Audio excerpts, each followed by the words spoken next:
خدنا المره اللي فاتت حالات التطابق، قلنا عندي 4 حالات خاصه.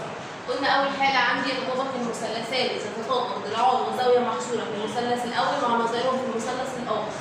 تاني حاله قلنا يتطابق المثلثان اذا تطابق زاويتان وضلع مرسوم عليهم في المثلث الاول مع نظائرهم في الاخر. قلنا الحاله الثالثه يتطابق المثلثان اذا تطابق جميع عناصر المثلث الاول او جميع اضلاع المثلث الاول مع نظائرهم في المثلث الاخر.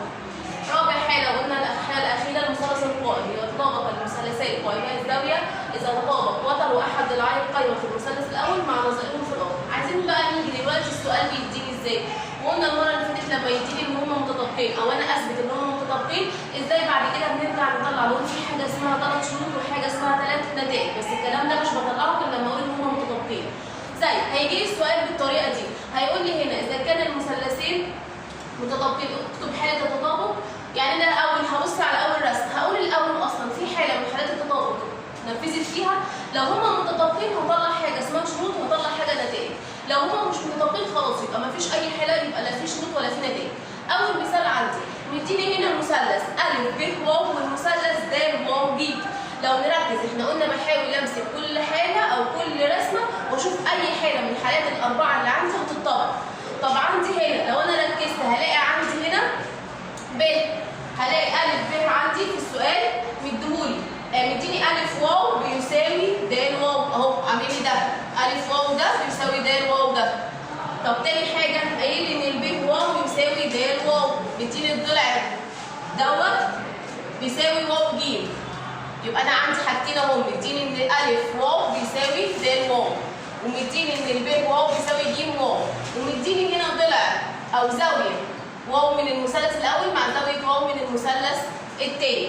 عايز بقى يعرف المثلثين دول متطابقين ولا مش متطابقين. هنشوف ايه الحاله اللي اتنفذت. لو انا لاحظت هلاقي اول حاله عندي هي اللي متنفذه، عندي اهو ضلعين وزاويه في النص اللي هي الزاويه المحصوره في المثلث الاول، وبرده في المثلث الثاني عندي ضلعان وعندي زاويه ايه؟ محصوره. يبقى انا عندي كده المثلثين دول هقدر عليهم اقول ان هم ايه؟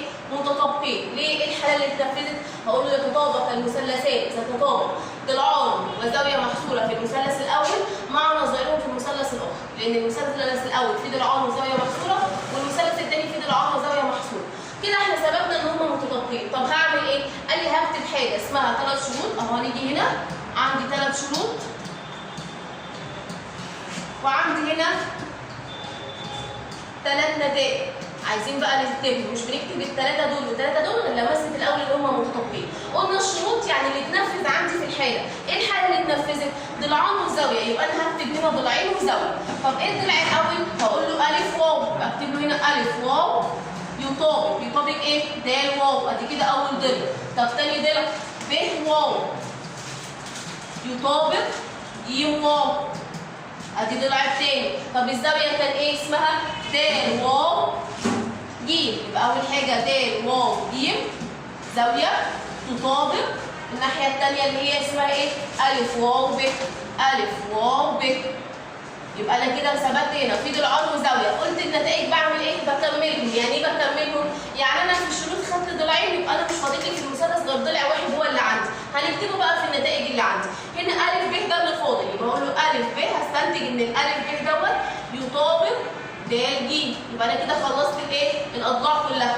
طب خدنا هنا زاويه، يبقى انا فاضل لي عندي في النتائج كام زاويه؟ زاويتين. احنا خدنا المقابلتين بالراس دول، يبقى انا فاضل لي هقول هنا زاويه د وزاويه ا. اكتبهم ازاي؟ ممكن اكتبهم بالرمز لوحده، ممكن اكتبهم ب3 حروف اللي انتوا عايزينه.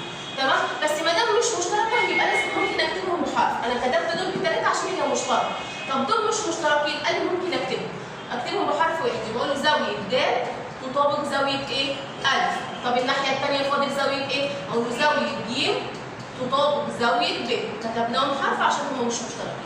تمام؟ نفس الكلام هنيجي على الرسمه الثانيه اللي تحتي، برضو عايزه اشوف متطابقين ولا لا، ولو متطابقين هنكتب نفس الكلام الشروط والنتائج. طيب مديني في الرسمه الثانيه المثلث ا ب ج والمثلث د واو ج. قايل لي ان الالف ج يطابق ج واو، مديني الضلع ده ا ج ده يطابق واو ج، ادي اول ضلع. طيب مديني هنا زاويه ا تساوي زاويه واو اهي، نعملها كده عشان تبان في الرسمه عندي. ا وواو بتساوي بعض. ومديني الزاويتين دول اهو، الاثنين دول اللي قدام بعض بالتقابل بالراس دول، وممكن على فكره يدهم لي وممكن لا، يعني انا ممكن انا اللي استنتجهم، لان احنا خدنا قبل كده ازاي نطلع الزاويتين المتقابلتين بالراس. طيب تعالوا بقى نشوف في هنا حاله من حالات الاربعه اتطبقت ولا لا. لو انا لاحظت كده هلاقي عندي في المثلث الاول زاويتين وضلع مرسوم عليهم هو، وفي المثلث الثاني برضه نفس الزاويتين ونفس الضلع. يبقى انا عندي هنا يتطابق المثلثات اذا تطابق ضلعان وزاويه، يتطابق المثلثات يتطابق زاويتين وضلع مرسوم عليهم في المثلث الاول مع نظائرهم في المثلث الايه؟ الاخر. يبقى انا برضه هقول ان الحاله هنا اتنفذت اللي هي الحاله الثانيه عندي. طب يبقى متطابقين، طب متطابقين هنعمل ايه؟ هنكتب نفس الكلام اللي فوق ده، هنكتب 3 شروط عندي، هنكتب 3 نتائج. تعالوا نشوف شروط. قلنا يعني اللي هو مدوري في الرسم، هو قال لي أ ج ضلع يطابق واو ج، يبقى انا عندي هنا كده الضلع الاول. طب تاني حاجه مديني زاويه واو تساوي او تطابق زاويه 1000، يبقى اقول هنا زاويه واو تطابق زاويه 1000. مديني الزاويه دي طبعا مشتركه فاحنا لازم نقولها 3 ايه؟ حروف، يبقى اقول له زاويه د واو ج، د واو ج اهي، د ج واو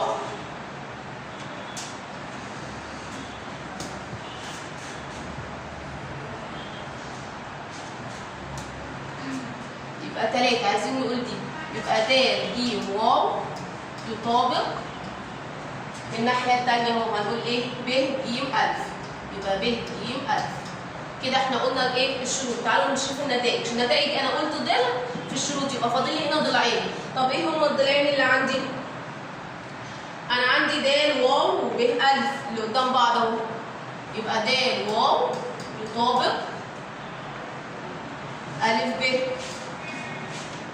طب احنا قلنا هنا فاضل ضلع كمان اللي هو د ج وب ج، يبقى د ج يطابق ب ج. كده احنا قلنا 3 اضلاع خلصناهم. طيب في النتائج قلنا زاويتين، يبقى انا مش فاضل لي في الشروط، في الشروط قلنا زاويتين، يبقى النتائج زاويه واحده بس هي اللي فاضله.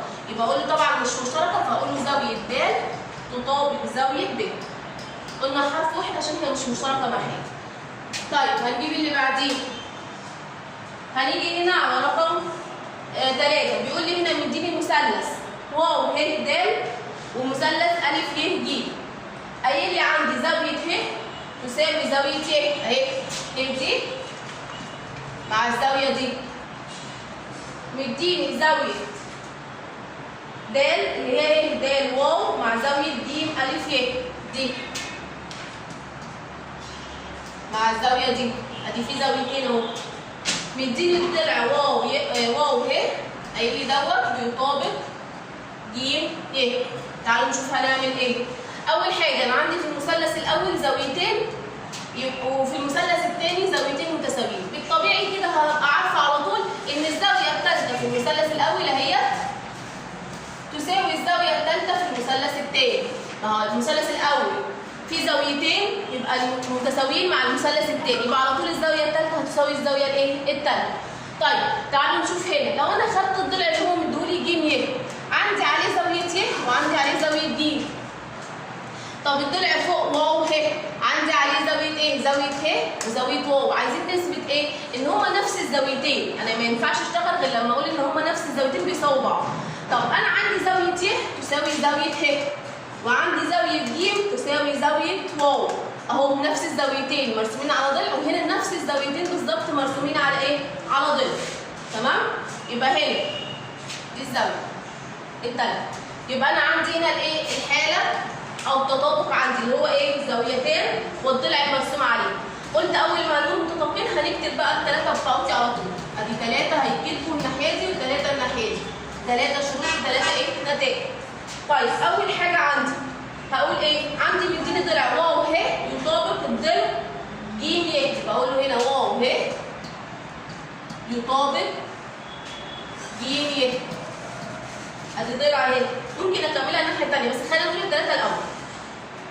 عندي مديني زاويه واو تساوي زاويه ج او تطابق، بقول له هنا زاويه واو اهي اللي فوق دي تطابق زاويه ج اللي تحت دي. طيب عندي زاويه ي اهي مع زاويه ه اللي فوق، يبقى اقول له زاويه ي تطابق زاويه ه. احنا قلنا هنا ضلع، يبقى انا المفروض يطلع لي هنا ضلعين، طيب انا قلت ضلع واحد، تعالوا ناخد الضلع الثاني. لو انا قلت الف ج اهو، الف ج ده من الناحيه الثانيه هيساوي ايه؟ لو قلت الف ج يبقى انا فاضل لي ده اللي هو ده الايه؟ د واو، يبقى يطابق د واو. طيب فاضل ضلع كمان اللي هو لو قلنا الف ي ده يطابق، فاضل لي الف ي احنا خدناه، يبقى فاضل من الناحيه الثانيه هيكون ايه؟ الف ي تبقى ايه؟ ه ي. يبقى كده انا قلت ضلعين. طب هنا في زاويتين، هنا هنقول الف ي، الضلع الف ي يبقى يساوي من الناحيه الثانيه ايه؟ د ه. دي د يبقى د ه. يبقى هنا احنا كاتبينها غلط، نكتب د